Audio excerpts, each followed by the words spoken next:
దేవుని యొక్క రీతికి, ఆయన విధానానికి, మన విధానానికి చాలా వ్యత్యాసం. ఆకాశానికి భూమికి ఉన్నంత తేడా. మన ఆలోచనలు వేరు, ఆయన ఆలోచనలు వేరు. మన లోకపరంగా ఏవైతే మనం గొప్ప అనుకుంటామో ఆయన దాన్ని 0 స్థానానికి వేస్తాడు. మనం ఏదైతే హై స్థితిలో చూస్తామో ఈ లోకంలో దాన్ని కిందికి వేస్తాడు, కింద దాన్ని పైన పెడతాడు దేవుడు. అలా అనుకోవాలి మనం. మనకు నిజంగా వాక్యమే తెలియకపోయినా ఈ లోకంలో గొప్పదేదో మనం ఆలోచించాలా, దాన్ని మనం కింద పెట్టాలి. ఏది తక్కువ అనుకుంటున్నారు? వాక్యం తక్కువ అనుకుంటున్నారు అందరూ కదా. వాక్యమే ఉంది, అందరి చేతుల్లోకి ఉంది. ఇది ఏమన్నా ఏం పెడతాదా, ఏమన్నా ఆహారం కదా. ఇది అందరు కింద పెడుతున్నారు, ధనాన్ని పైన పెడుతున్నారు. మనం ఏం చేయాలి? దేవుడి చేత పిలువబడిన వారం వాక్యం పైన పెట్టి అన్నిటినీ కింద పెట్టాలి. మన జీవితంలో కూడా అంతే, మన హృదయంలో కూడా అంతే. మన హృదయంలో వాక్యం ఫస్ట్, దేవుని మాటలు ఫస్ట్, తర్వాతనే అన్నీ. ఇంకా బంధువులు కావచ్చు, ఇంటి వారు కావచ్చు, స్నేహితులు కావచ్చు, ఇంకా నీకేమైనా ఇష్టమైతే ఏదైనా వస్తువులు కావచ్చు, అవన్నీ ఎక్కడో ఉండాలి.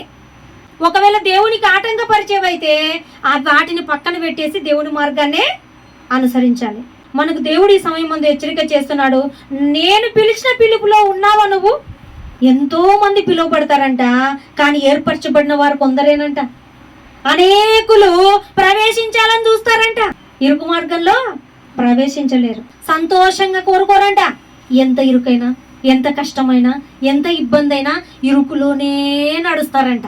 దేవుని చేత పిలువబడిన వారు ఎంత కష్టం ఉన్నా, ఎంత వేదన ఉన్నా, ఎన్ని సమస్యలున్నా దేవుని విడిచిపెట్టరు. అంటే ఏంటిది? వాళ్ళు విశాల మార్గాన్ని ఎన్నుకోవట్లేదు. ఇరుకు మార్గం అయినా పర్లేదు, నేను ఇరుకులో నుంచే వెళ్తాను, అక్కడికి వెళ్ళిన తర్వాత విశాల మార్గం వస్తుంది నాకు, విశాలమైన పరలోకం కదా. ఇక్కడ విశాలంగా జీవించామనుకోండి, ఆ లోకానికి మనం చేరడం కష్టం.